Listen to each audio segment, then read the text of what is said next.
to this day, tomorrow, it's going to be an interesting one in a town called Oldenburg in Germany. And by the way, that's not too far from where retail giant Steinhoff was founded in 1964 by Bruno Steinhoff. The disgraced former CEO Markus Jooste gets his first day in court. Now, as I said, that share price plunging in 2017, revolving around the accounting scandal, which saw him resign. Financial reporter Rob Rose joins me now for more. Rob, thanks indeed for joining us. I mean, this is more than familiar to you, the story. I suppose we must stress that the court has not mentioned Markus Jooste's name for any intents and purposes. But nevertheless, we hear exactly, what is Markus Jooste going to face in terms of what's happening in court tomorrow. But before I get that, I mean, I suppose it was inevitable, Rob Rose, that he would have appeared in Germany because the primary listing in Steinhoff was there. Yeah, evening. It's not inevitable that he would have appeared in Germany necessarily. I mean, he certainly could have appeared in South Africa first. Steinhoff's first listing was in South Africa. The Germans just acted before us. They began the investigation into criminal proceedings earlier.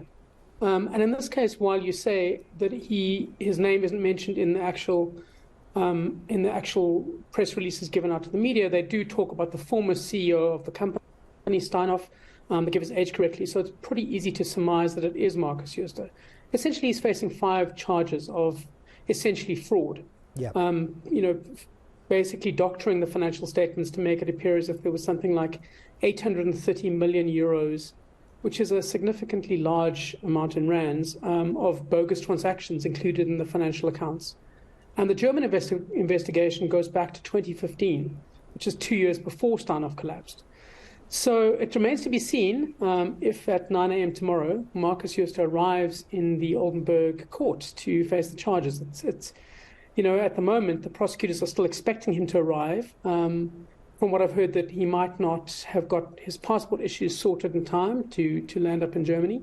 But it'll be interesting to see if he does go and face the music, I suppose. Yeah, I was going to ask you that because, as I understand it, German law demands that a person accused must be present in court. But as you say, it's not necessarily meaning that Markus Jooste will be present actually in court tomorrow. We're still to find out.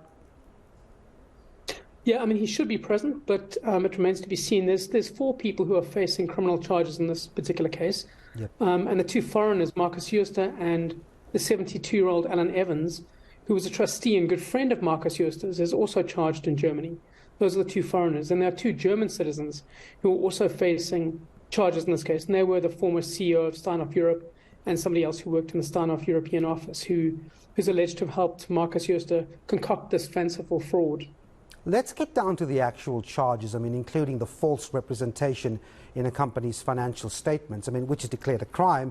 The legal pursuit here in terms of German prosecutors, do you get a sense that he will face a tough time from them? I certainly think he will. I mean, they've been going at this investigation for a good 8 years before now. In 2015, they began this. So you would imagine they've had time to cross their T's and dot their I's. And the substance of the charges in this particular case is very similar to what they alleged back in 2015 when they first raided Steinhoff's European headquarters.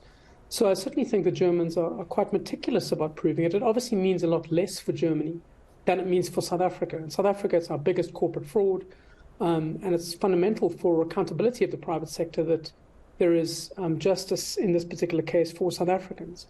For Germany, it was a company listed on the stock exchange. It was important, of course, but they've had their fair share of other scandals. They've had Wirecard and a few others.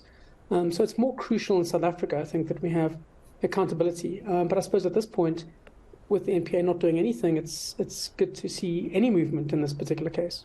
Hence, you would get many South Africans asking the question: could he eventually land up in jail? I think that's a very definite possibility. And I do think that's actually, I do believe he's going to face criminal charges in South Africa too. And it'll be quite hard for him to not, to escape prosecution given the gravity of the allegations that have mounted up against him.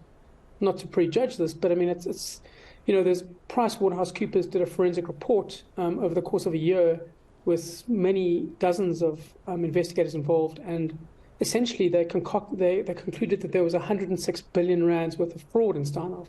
That's a lot of extra zeros on the balance sheet, which you expect there to be accountability at some point.